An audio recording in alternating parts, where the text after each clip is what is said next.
sustain there. And then he says, I have owed to them in hour of weariness, tiredness, in hour of weariness, sensation sweet felt in the blood and felt along the heart. So he could feel the sensation. That means again feel, that is sensory image. And he says that I could feel that sensation felt in the blood. Felt in the blood means physically. It was so powerful that he could feel nature. He could feel that pleasure in the blood and felt in the heart. How in the heart? How felt along the heart? See, first blood, as blood runs your body, then blood arteries carries blood to heart. So first he felt it physically, then he felt it actually in his heart, in his emotions. And then he says, not there, he doesn't stop there. And then he says, and passing even into my purer mind. What is that purer mind? That is in his consciousness, that is in his spirit, in his soul, kind of nirvana. He felt, in his that ultimate mind, where it gets so fixed that nobody can take that away from you. Once nirvana is attained, once that enlightenment is attained, no one can take that knowledge from you. So he says that, it is so powerful. The pleasure of nature, of these beauteous form, is so powerful that I felt it in my blood. I felt it along the heart. Not only that, but in my purer mind. And then the poet says, felt in the blood and felt along the heart and passing even is important, into my purer mind with tranquil restoration. Of course, tranquil, calmness, restoration, restored. My calm used to restore, healing हो जाती थी. Finally he felt healed. Beautiful lines, aren't they? I think they are very, very beautiful. I think they are extremely beautiful lines. And then he says, again I want to read it. Felt in the blood, felt along the heart. What did he feel? Sweet sensation. Sweet sensation. Sensation sweet. Sensation sweet. Again, it's lyrical, it's musical. Sensation sweet, felt in the blood and felt along the heart and passing even into my purer mind with tranquil restoration. Feelings too of unremembered pleasure, even pleasures which I have forgotten. There were so many pleasures, I don't even remember those pleasures even of unremembered pleasures, such perhaps as have no slight or trivial influence on that best portion of a good man's life. People even don't remember those pleasures in their lives. His little and nameless, his nature's little, nameless, unremembered acts of kindness and of love. Nor less I trust to thee, I may have owned another gift. So these nameless things have actually given him pleasure, and they have given them something more than that, which he doesn't even remember. That how could it give those things to him? And what is that? What does he get as a gift? Then he says, nor less I trust to them, I may have owed another gift of aspect more sublime. Something more sublime. What is sublime? I don't want to say when I talk about sublime that sublime means something awe-inspiring, something which is of another level. What do you mean by that? I don't understand. See, to understand sublime, just try to understand submarine. When you say submarine, that means sub means submerged. Submerged is डूब गया. Under the water, which you can't see. Sublime, sub, which you can't see. So, which you can't see, but which you can only feel. the power is so great that, you know, you actually have to feel it. Sublime, which you can't see, but you have to feel it. And whose power you can feel it? God's, by means of nature. So that's what he says, that it has given me a greater gift, and that gift is sublime. The blessed mood. That blessed mood means you always feel happy about yourself. You actually understand the meaning of life. As soon as you understand the meaning of life, you feel actually happy. See, you're preparing for some exam, you're unable to crack it, or you're unable to study it the way you want, you get frustrated and you feel, what is this, man? But as soon as you understand your journey, your hardship, your struggle, you understand the meaning of it, you pacify yourself, you feel peaceful. And similarly, the poet says here, that blessed mood, blessed by God, that blessed mood. And who has given him this mood? Nature. That blessed mood in which the burden of the mystery, what is mystery? This exam is mystery. No, the world, this worldly life is mystery for him.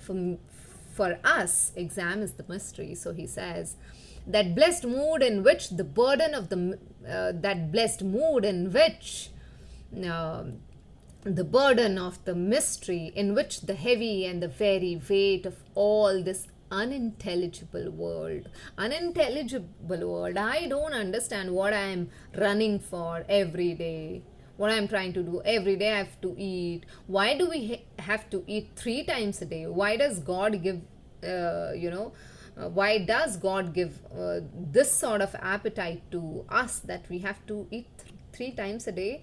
Because we have to eat 3 times a day, we have to work so hard.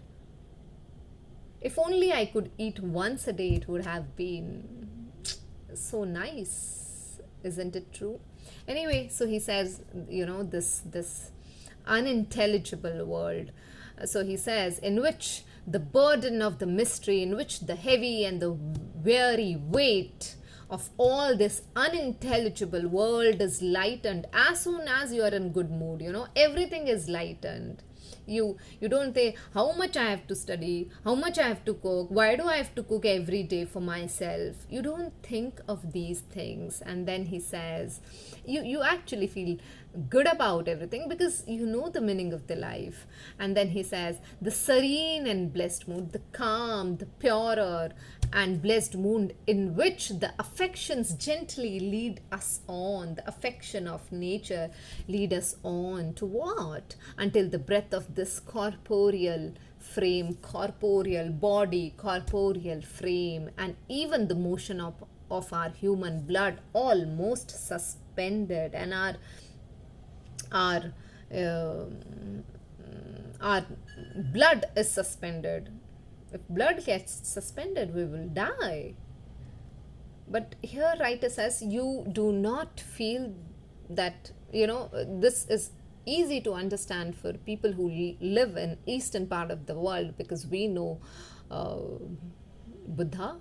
We know in the Eastern philosophy, we know that once, you are deep into meditation, even if a lion comes and roars in front of you, still you won't be scared. You won't run away. You might have seen Ramayana and Mahabharata. There are many sages pray, and they are undisturbed by anything. Even they are undisturbed by apsaras or devils or whatsoever. So, the blood is suspended. You are not mindful of this worldly life, actually. And so the poet says, we are laid asleep. These lines are very important. We are laid asleep.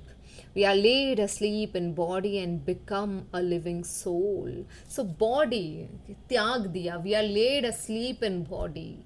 we are not mindful of body. पसीना आ रहा है, कि गर्मी लग रही है, कि भूख लग रही है, प्यास लग रही है, महीनों निकल गए तपस्या करते करते, months have passed, and we are meditating, and we are not at all aware of what is happening to us. So actually here Wordsworth is referring to Bible.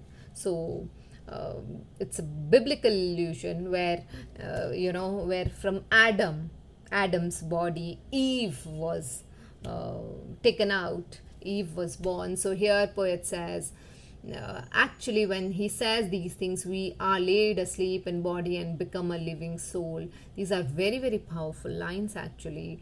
Not possible to describe them. You just have to feel them. While with an eye made quiet by the power of harmony, when you're harmonious, you actually become quiet. You don't, your thinking, your thinking actually stops, because you understand everything is in harmony. उसने ऐसा क्यों किया? Why does he do like this with me? Why did you go there? Who has come to my neighbor's home? Where are they going for holidays? So these questions, if if you stop questioning, if you're not interested in this worldly life, what will happen? Then this mind which is running after these worldly pleasures will become quiet. When it will become quiet? When everything is harmonious. Let them go, let them come, let them do whatever they do. So that's how, while with an eye made quiet by the power of harmony and the deep power of joy, that deep joy, satisfaction, happiness about your life, we see into the life of things. We actually understand why people are doing this, because they are insane. Why people are doing this, let them do. Why they are going, let them go. They are going because they have to go. They are coming because they have to come. I'm eating because I want to eat. So we see into the life of things. We actually understand the real meaning of things. We are not at all perplexed. We are no longer perplexed by any thing which happens around us. We understand everything. Monks are so quiet, peaceful. They don't have any questions, because all the questions are answered. They got answers of all the questions of this life. What does that mean? Do they really get one parcha in which all the answers are written? Do they really get one long letter where all the answers are sent to them by God? No, it's just that they achieve that harmony. So actually, in body, we are laid asleep in body and become a living soul, while with an eye made quiet by the power of harmony and the deep power of joy, we see into the life of things. But if somebody says, I have got answers of everything, if somebody says to you, I got answers of everything, I have achieved that harmony, then people will say, what nonsense are you talking? You make no sense. This is nonsense. So poet is even aware of this, that people won't believe what I'm saying. So he says, if this be but a vain belief, if you don't believe what I say, if you think whatever I'm saying is rubbish, yet oh, how often in darkness and amid the many shapes of joyless delight, when the fretful stir unprofitable and the fever of the world have hung upon the beating of my heart, how often in spirit have I turned to thee, O Sylvan, why? Thou wanderer through the woods, how often has my spirit turned to thee? So he's saying, he's actually invoking Sylvan, why? He's actually invoking this river, why? And he's then telling us that See how many times I have turned. Had it not been true about myself, I would have never turned always to the same thing. When you keep going back to one thing again and again, when you keep going back to one particular thing, that means there is some power in that which is actually affecting you. So poet says, if this be but a vain belief, yet oh, how often in darkness and amid the many shapes of joyless delight, when the fretful stir of unprofitable, this world is so unprofitable, you actually arrive nowhere. There is no destination. And the fever of the world, the headache which this world gives to you, have hung upon the beating of my heart. How often in spirit have I turned to thee? And in spirit, actually, personally, he couldn't come there in spirit. Spirit lies here, and his mind has gone. Mind can travel very fast. So he says, have I turned to thee, O Sylvian? Why? O Sylvian, Sylvan, why Sylvan? Because the first thing is it's personification, and Sylvan is, surrounded by woods, coming in the woods. And this is also a kind of making the Wye River goddess. And then he says, thou wanderer, personification, thou. The very word thou, shows his intimacy, that he has spoken so many times with this river. And then he says, thou wanderer through the woods, how often has my spirit turned to thee? And I have always looked up to you, looked back as well as looked up to you. And then the poet says in the next stanza, and now with the gleams of half-distinguished thought, metaphor, with many recognition dim and faint means weak here, and somewhat of a sad perplexity, the picture of the mind revives again. The picture is coming. What the picture of the mind is reviving? Whatever we have read in the first stanza. While here I stand, not only with a sense of present pleasure. Presently I am here, I'm experiencing pleasure of this place, but with the pleasing thoughts. And I know, same way, the way it has done justice to me when I was away from this place, similarly it will do justice to me in future. Earlier, when I visited this place and then I went off, it actually stayed inside me. It actually gave me energy. It actually gave me power to survive. Similarly, as I am beholding this place, in future also, it will give me a lot of hope. It will actually give me a lot of energy to survive. And then poet says that here I stand, while here I stand, not only with a sense of present pleasure, but with the pleasing thoughts, that in the moment there is life and food for future thought, for future years. So in the present moment there is life and food for future years. So in future also it will keep me going. This nature will keep me going. That simply means that this nature is always with you. It is your past. If you say it is Wordsworth's past, it is his present, and it will be his future. And that's how Wordsworth said that I will be always worshipper of nature. Don't think I'm going to leave this nature. I will never leave this nature. This nature was my past, this nature is my present, and it will be my future. That in this moment there is life and food for future years. And so I dare to hope, and so I dare to hope through change, no doubt, from what I was when first I came along these hills. And I dare. I know my future is going to be better, and so I dare to though I've changed, I am no longer same. So whatever he was When he came here 5 years ago, he is not the same man, he has changed. So he says, though changed, no doubt, from what I was when first I came along these hills, when like a roe, like a kid, like a deer, kid deer, who doesn't understand anything. So he says, who doesn't have that intellectual faculty. So he says, when like a roe, simile is used here, when like a roe, I bounded, I ran, I jumped, I leaped over the mountains, by the sides of the deep rivers and the lonely streams. Lonely again has come here. I think Wordsworth is very much fascinated by this word, or he loved this word, lonely streams.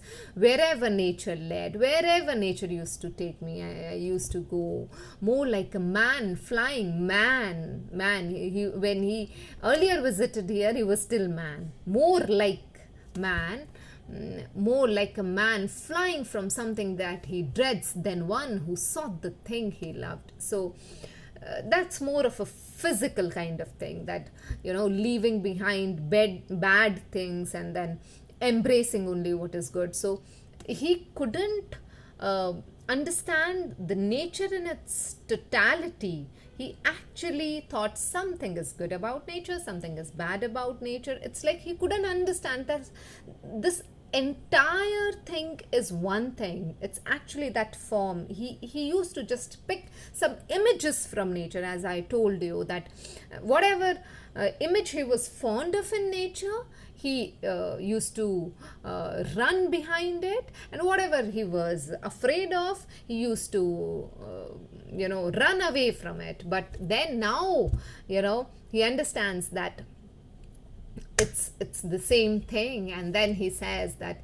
when like a roe I bounded over the mountains, by the sides of the deep rivers and the lonely streams, wherever nature led, more like a man flying from something that he dreads than one who sought the thing he loved. For nature then, the coarser means rude, pleasure, not refined, coarser pleasures of my boyish days, and their glad animal movements all gone by. So that animal who doesn't understand, who doesn't have that intellectual faculty, who doesn't have reasoning ability, so he says that those days are gone, and I'm not afraid of talking about those days. Then he says, to me was all in all, and I can't paint what then I was. I can't actually segregate things. I can't actually paint what I was, because I was like an animal.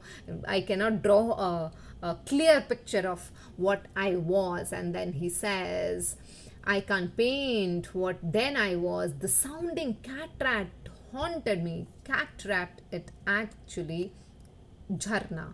So he says, the sounding cataract haunted me like a passion. What haunts you? Haunts you means it is always after you. So it always keep on coming back to you. So it haunted me like a passion. And the tall rock, the mountain, the deep and gloomy wood, their colors and their forms were then to me an appetite. Why gloomy woods? Because it's dark, it's thick, probably. And he says then they were appetite to me. I used to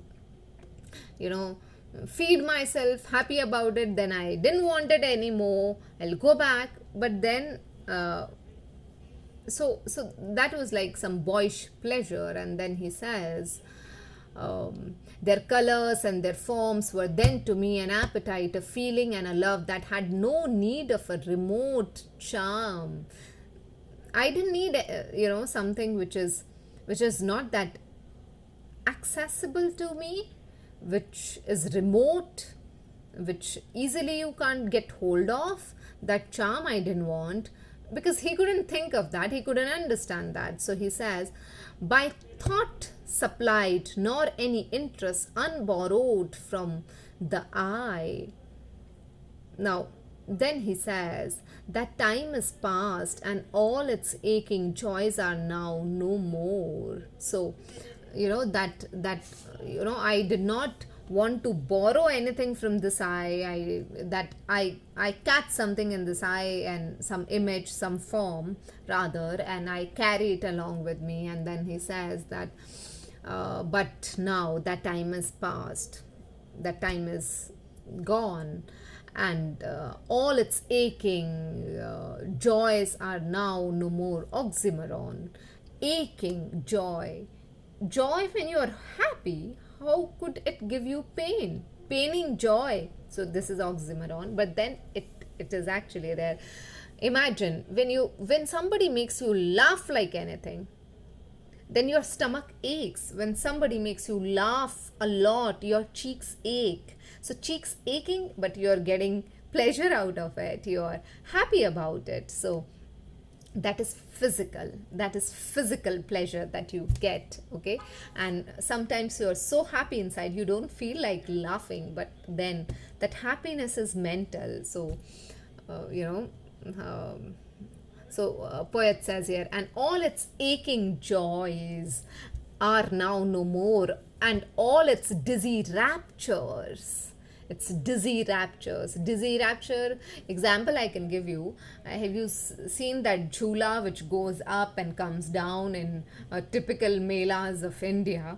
So when you actually go up in that jhula, that bigger swing which we have in bigger melas, so when you go there, it actually makes you feel dizzy.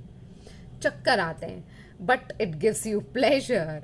Chakkar aana hai, we are ready to accept it, but then we should get pleasure. Go to Disneyland, you will feel that. So that aching joy, my cheeks are aching, I don't want to laugh, but still I am enjoying. Similarly, that dizzy pleasure that you get out of it, because that's physical pleasure. That pleasure is momentary. That pleasure is transient. That pleasure is actually not going to last you lifetime. So poet says here, very interesting, isn't it? So poet says here, not for this faint weak eye, not for this faint eye, nor moan nor murmur, nor moan nor murmur. I don't want to speak about it. I'm not sad about it. And then again it's musical. Then poet says, other gifts have followed. So those gifts, those temporary gifts, those transient gifts, those momentary gifts are over now, and I have got a bigger gift. And what is that bigger gift? He says, I have got bigger gift. And what is that? Other gifts have followed for such loss. Though those things are lost, but he says, for such loss I would believe abundant. There is no limit, it's limitless.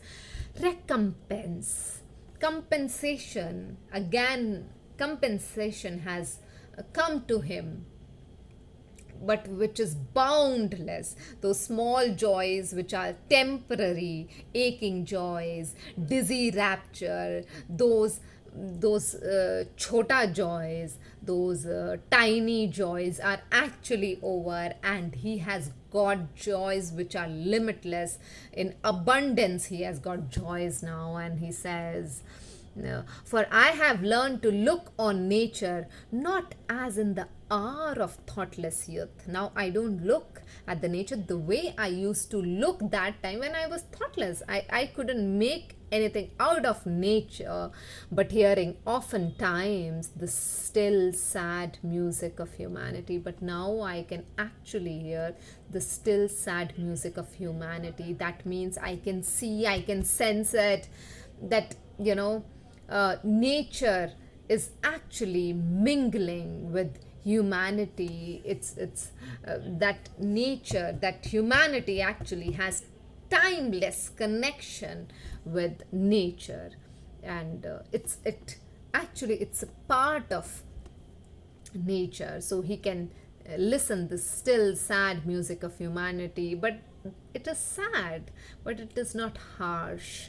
Okay, and it is not grating, it's not jarring at all. And then he says, though of ample power to chasten and subdue, and it has ample power to correct it. Nature has lots of power to correct human life. Nature has a lot of power to empower it, to overpower it, and not empower actually, to overpower it. And then he says, engulf it rather. And then he says, and I have felt a presence that disturbs me with the joy of elevated thought. So his thoughts are sublime now, his thoughts are elevated now, and he can think of those things which are actually not visible, which are hidden behind those images. And what is hidden behind images? Forms, beauteous forms.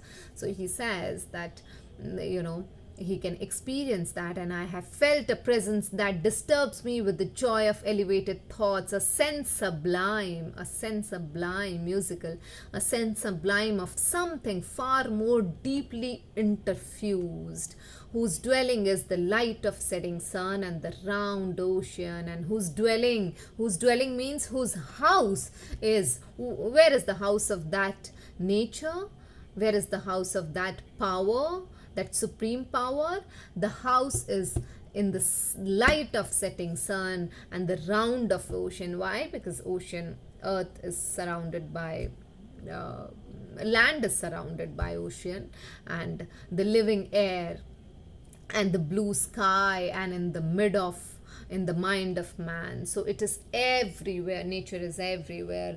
That supreme power is everywhere. It is actually transcendentalism, And then he says, a motion and a spirit that impels, that actually gives life, all thinking things, all objects of all thoughts. And then poet says that, and rolls through all things. Therefore am I still a lover of the meadows and the woods and mountains, and of all that we behold from this green earth. And since there is a supreme power everywhere, I behold all these things. I actually love.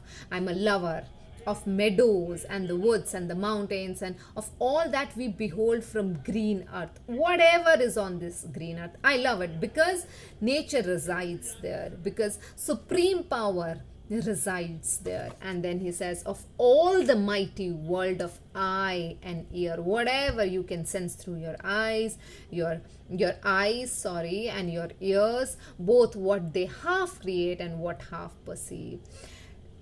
Eyes can create half, ears can perceive half. The rest you have to perceive from that inward eye.